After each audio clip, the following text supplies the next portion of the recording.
etika keluarnya seorang perempuan. Berhubung di sini cewek-cewek sedang ya.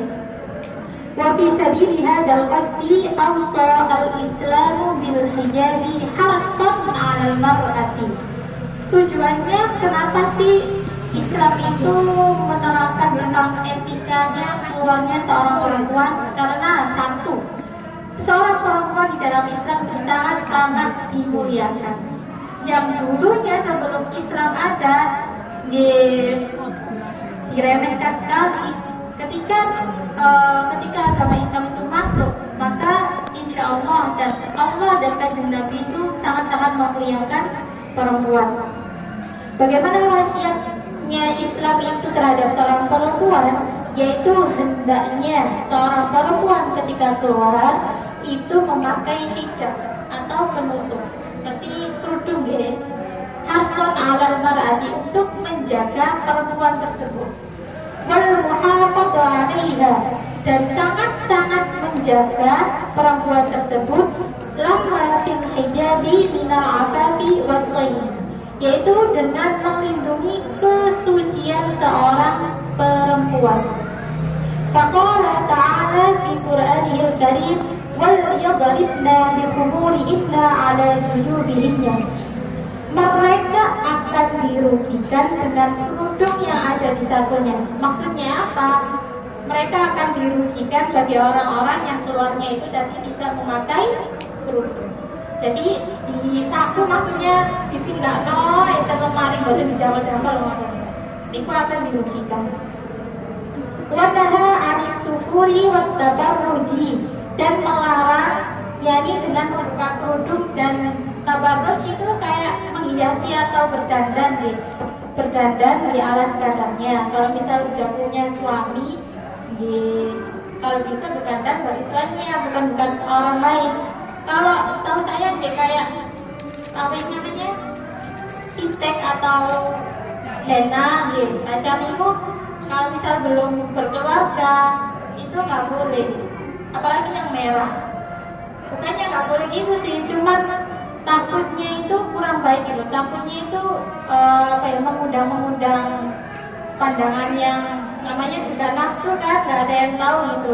Kadang merah kan nyentol ngoten nggih, apalagi kalau putih atau gimana, kadang itu kayak mengundang hawa nafsu. Itu alangkah baiknya kalau misal seorang perempuan yang belum menikah itu nggak usah terlalu berlebihan lah. Kalau misal berdandan atau berhias diri di ala kadarnya, nggak usah terlalu menor atau apa. Tapi kalau untuk yang berkeluarga, cantiknya seorang istri ya hanya untuk suaminya, bukan untuk orang lain. Dan nanti kalau cantiknya istri di hadapan orang lain malah dapat dosa. Kalau cantiknya istri di hadapan suaminya maka dapat pahala. Jadi ladang pahalanya istri itu ya di suaminya itu. Kemudian lamma fi dzalika minal khatari ad-dhahir 'alal akhlaqi wal adabi wal a'radi. Hal tersebut dilakukan untuk menjaga kehormatan seorang perempuan. Seperti halnya di dalam Al-Qur'an diterangkan, faqala Allah ta'ala fi Qur'anil Karim, qul lil mu'minina yaghuddu min absarihim wa yahfazu furujahum. Katakanlah terhadap orang-orang mukmin, yaitu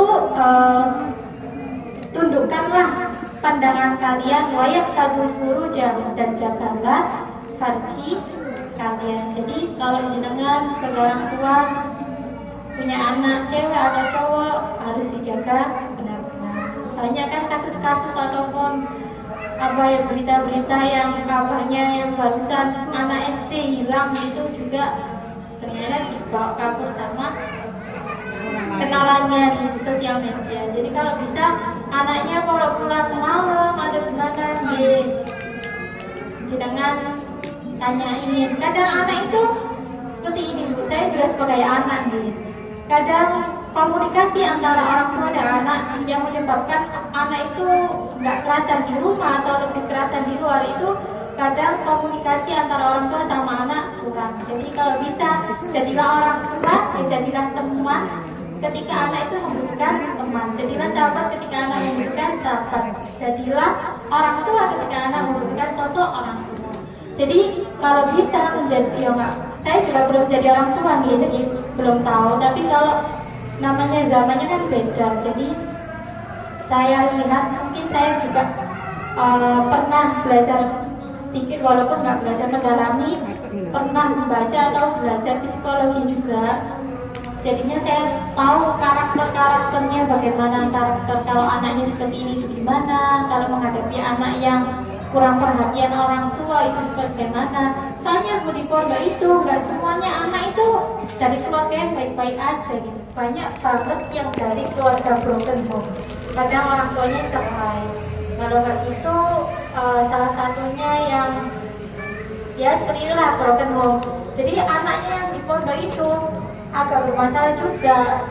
Niatnya dimasukkan di pondok itu biar baik atau gimana. Tapi gara-gara karakter anaknya emang dari rumah seperti itu, jadi kita yang sebagai guru atau pengurus pondok itu nggak semudah ngurus gitu. Beda sama anak-anak yang udah emang dari orang tua yang udah berpendidikan atau yang tahu agama, itu beda memang karakternya. Kadang kita melihat anak itu dari orang tuanya kadang pernah oh ya kadang mah waktu kayak ngono anak itu yang luar biasa kan ngoten gitu, tapi nggak semuanya seperti itu. Terkadang anaknya emang ya orang tuanya udah baik, tapi anaknya emang agak gimana atau terlalu ikut pergaulan luar.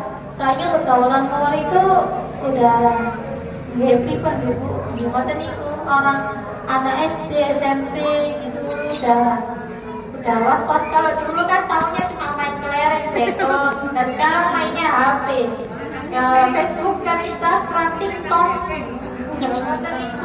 Nggak terus saya tantang ya HP itu kalau dibuat hal yang baik bisa dapat pahala, kalau dibuat hal yang buruk ya bawa alam.